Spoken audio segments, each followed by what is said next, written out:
Welcome back, ladies. I'm so happy that you're joining us again. I hope you're doing well. I also hope that you know you can call the church office if you need to speak to any of the staff. We're checking our messages. We're available to you, and we want to make sure that you are well. Okay? Great. Many of you know that I spend time volunteering for an organization called MOPS.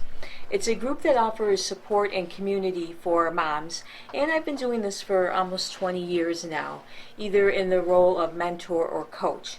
And this past February, I was in Denver for training and a big theme reveal with the president.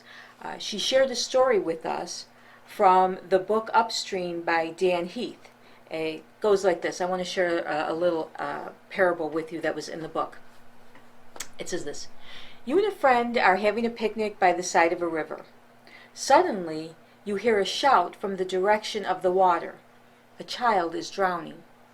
Without thinking, you both dive in, grab the child, swim to shore. Before you can recover, you hear another child cry for help. You and your friend jump back into the river to rescue her as well. Then another struggling child drifts into sight, and another. And another. The two of you can barely keep up. Suddenly, you see your friend wading out of the water, seemingly leaving you all alone. Where are you going? You demand. And your friend answers, I'm going upstream to tackle the guy who's throwing all the kids into the water. I haven't been able to shake this story, and I keep replaying it in my head because so often we get stuck in this cycle of response.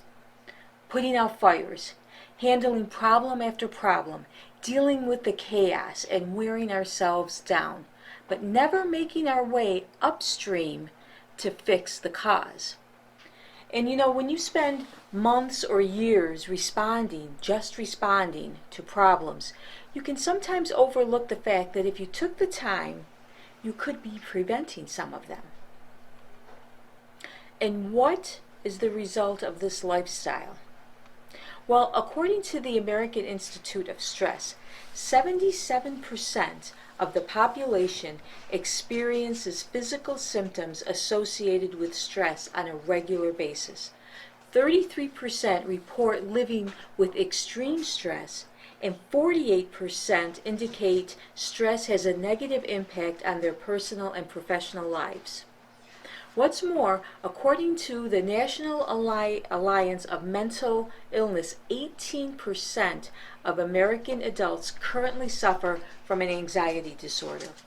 And these numbers were before COVID and our current isolation situation. Ladies, I don't believe for 1 second that God wants us living like this, constantly putting out fires, always exhausted. If you recall from last week, Dawn talked about Elijah, remember? And how his depression stemmed from exhaustion. God was gracious, God was merciful, God took care of Elijah and made sure he was fed. But it was because of exhaustion that caused that. In Psalm 139, King David describes how God intentionally designed us and gives us value and worth.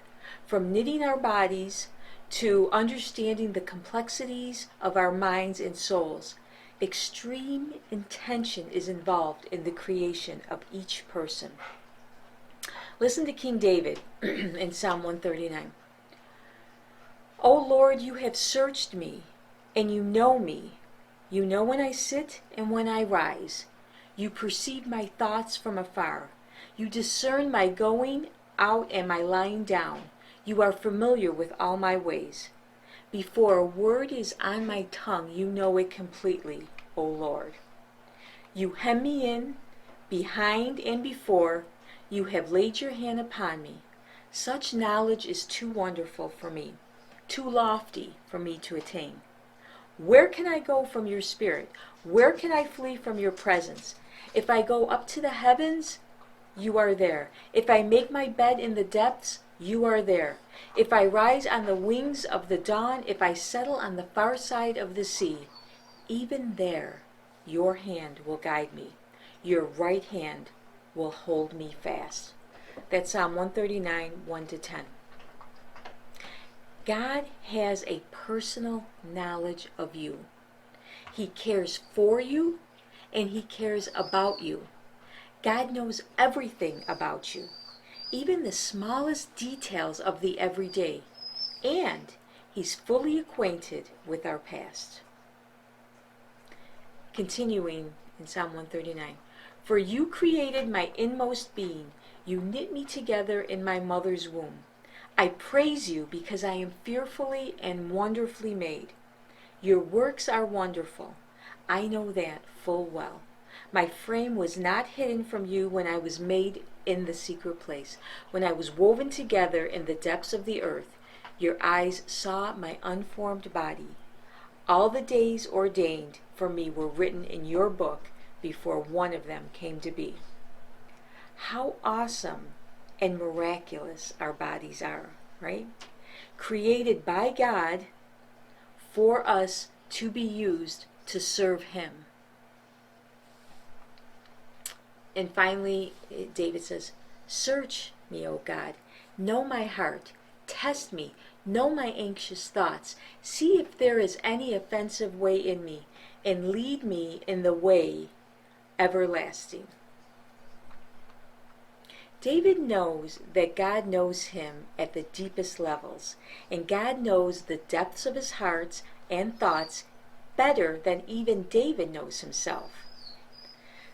David knows that the heart is very corrupt, and sometimes we deceive ourselves, and so David asks God to reveal things to him so that he can become a better version of himself and live into the creation that God made him to be.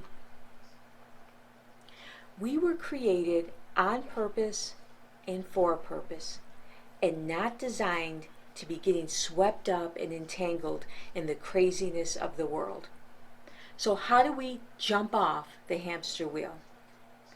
Socrates said this. You may be familiar with this. The unexamined life is not worth living. I started reading a book by Rebecca Lyons called Rhythms of Renewal, Trading Stress and Anxiety for a Life of Peace and Purpose. It's a fantastic book where she asks a question: is the life I lead the life that longs to live in me? Moses said it like this in Psalm 90. Oh, teach us to live well. Teach us to live wisely and well. Sometimes I think we just need to take some time to evaluate, reevaluate our life, and maybe redefine priorities to ensure we are living well. When we take time to reflect on our days and ask God to reveal to us what those anxiety-producing things are, He'll show us how to solve those problems and how to course correct. And as you begin to get more clarity, you may discover you have new dreams and passions. Jesus calls us to walk with Him.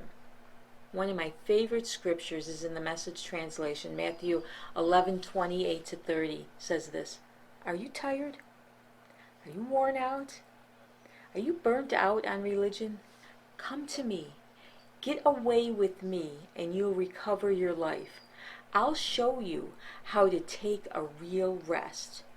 Walk with me and work with me. Watch how I do it.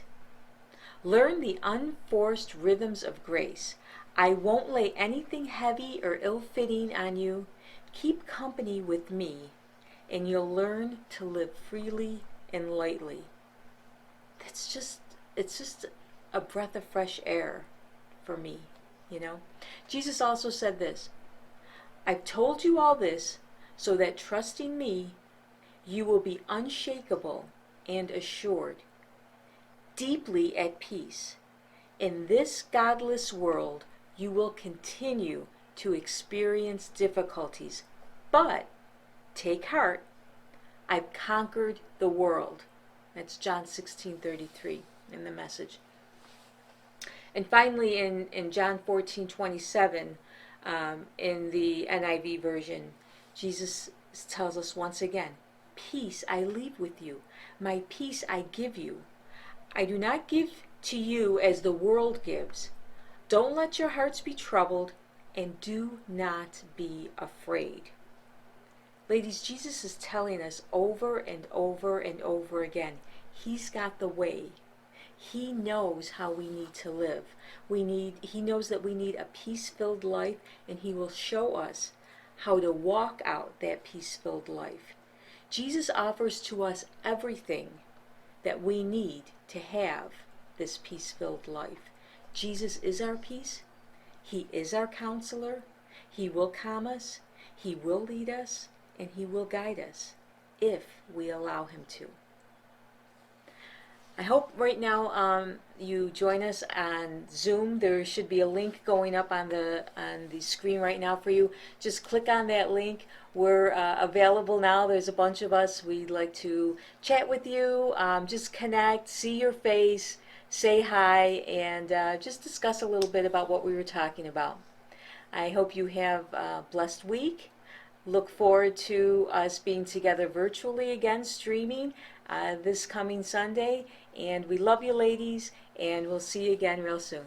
Thanks.